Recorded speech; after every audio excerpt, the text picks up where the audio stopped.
औज़ुबिल्लाहिमिनश्शैतानिर्रजीम बिस्मिल्लाहिर्रहमानिर्रहीम rabbi ज़िदनी इल्मा।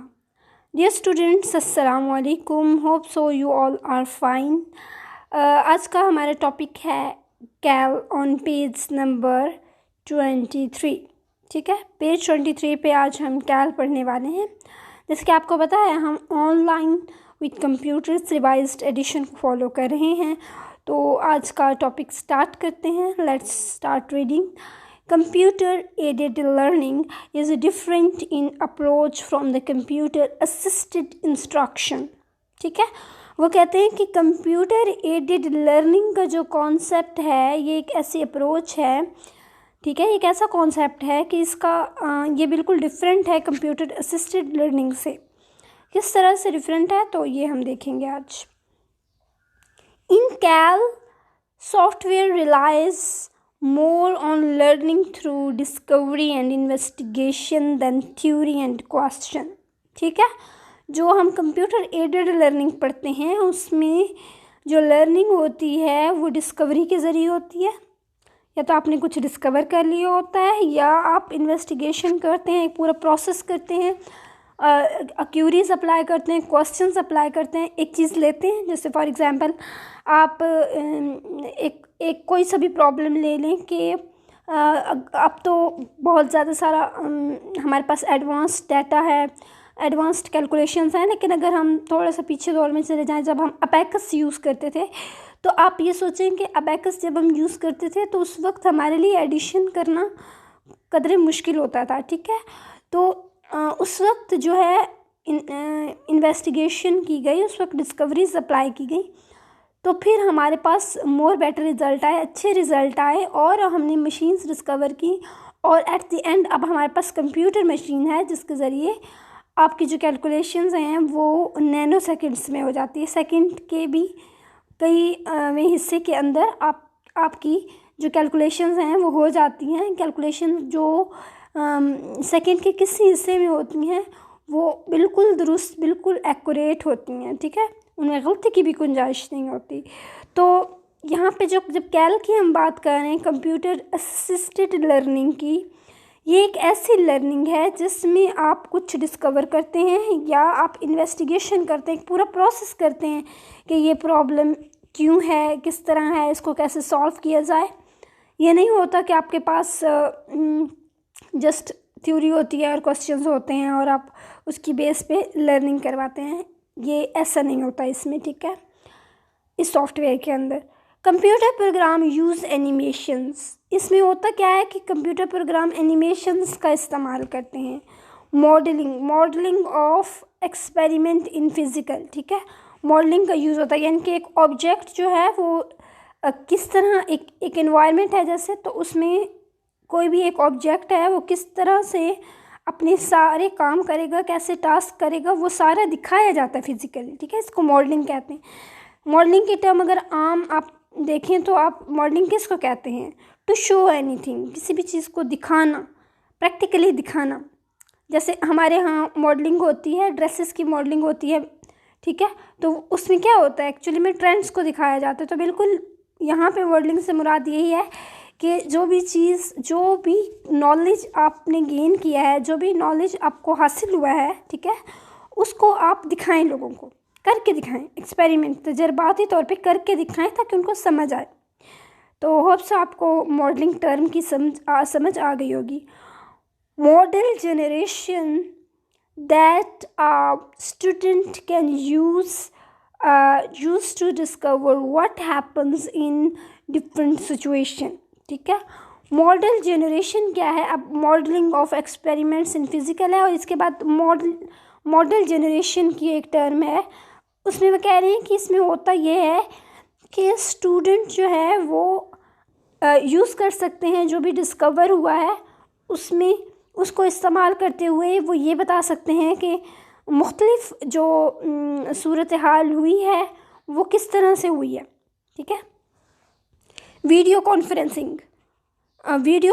Conferencing एक process है जिसके ज़रिए जो है बहुत ज़्यादा सारे लोग जो हैं कंप्यूटर नेटवर्क के थ्रू एक दूसरे के साथ बातचीत करते हैं। ठीक है, तो इसमें होता क्या है, हम पढ़ लेते हैं। Video conferencing is the process of conducting a conference. अब कॉन्फ्रेंस जो होती है वो बहुत सारे लोगों के दरमियान होती है, ठीक है। तो एक कंडक्ट का मतलब है कि आप मतलब आप वहाँ पे कंडक्ट करते हैं, किसी चीज़ का वकूफ़ पज़ीर होना, ठीक है। कंडक्शन का मतलब है, कंडक्ट करने का मतलब है कि कोई चीज़ करवाई जाती है, ठीक है। तो कॉन्फ्रेंस वहाँ पे करवाई जाती है दो या दो से ज़्यादा पार्टिसिपेंट्स के दरमियान, 2 और मोर पार्टिसिपेंट्स का मतलब होता है शिरकत करने वाले, ठीक है। शिरकत करने वाले 2 या 2 से ज़्यादा लोगों के दरमियान एट डिफरेंट प्लेसेस, मुख्तलिफ़ जगहों पे, ठीक है, मुख्तलिफ़ जगहों पे by using computer networks, computer के नेटवर्क्स का इस्तेमाल करते हुए। अब हम ये तमाम कुछ करते हुए करेंगे क्या? To send audio and video data, audio और वीडियो डाटा को सेंड करने के लिए हम ये तमाम कुछ करते हैं। नेक्स्ट देखिएगा, in a point to point video conferencing जो होती है स्टूडेंट्स, वो सिर्फ 2 पर्सनस के दरमियान होती है, P1 P2, ठीक है, 2 पर्सनस, जिसमें से एक जो होता है वो सेंडर होता है और दूसरा जो होता है वो रिसीवर होता है, ठीक है। एक सेंडर होता है आपके पास और एक आपके पास रिसीवर होता है। तो इसको आप पॉइंट टू पॉइंट या 2 पर्सन कम्युनिकेशन कहते हैं। तो वो कॉन्फ्रेंसिंग जो 2 अशख़ास के माबैन होगी उसको आप क्या कहेंगे? Point to point video conferencing. तो वो कहते हैं in a point to point video conferencing system much like a video telephone, both the participants have video cameras, speakers and microphones installed at both ends attached।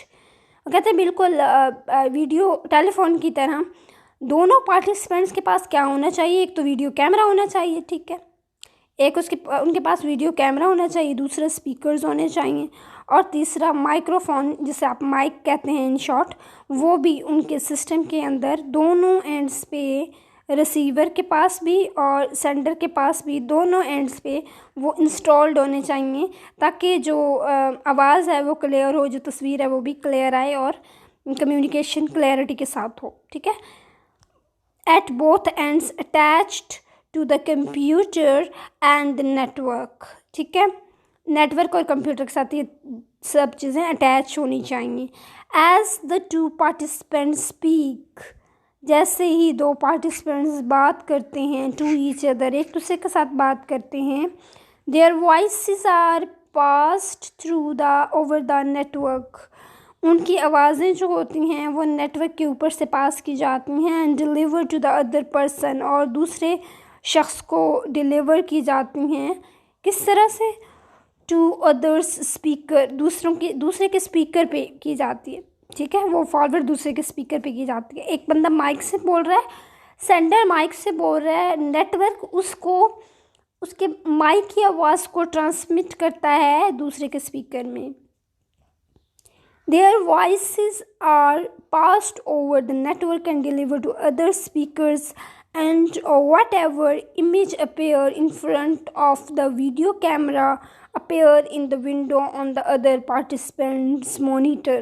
और वो कहते हैं अगर तो इमेज सेंड की गई है, ठीक है, अगर तो इमेज सेंड की गई है तो इमेज जो है वो वीडियो कैमरे में की विंडो में आएगी और वो दूसरे को उसके मॉनिटर पे शो होगी, ठीक है। अब आप देखेंगे, आप वीडियो बना रहे हो तो वीडियो कैमरा ऑन है, आप वीडियो कॉन्फ्रेंसिंग कर रहे हैं, सॉरी वीडियो नहीं बना रहे, वीडियो कॉन्फ्रेंसिंग कर रहे हैं, तो आपका वीडियो कैमरा जो भी कैप्चर कर रहा है वो नेक्स्ट पर्सन को उसकी स्क्रीन पे नज़र आ रहा है। ये सब कुछ कौन कर रहा है? नेटवर्किंग कंट्रोल कर रहा है, ठीक है। मल्टी पॉइंट वीडियो कॉन्फ्रेंसिंग, ये अभी तक क्या था? ये अभी तक आपने जो पढ़ा स्टूडेंट्स, ये थी point to point video conferencing. अब है मल्टी पॉइंट।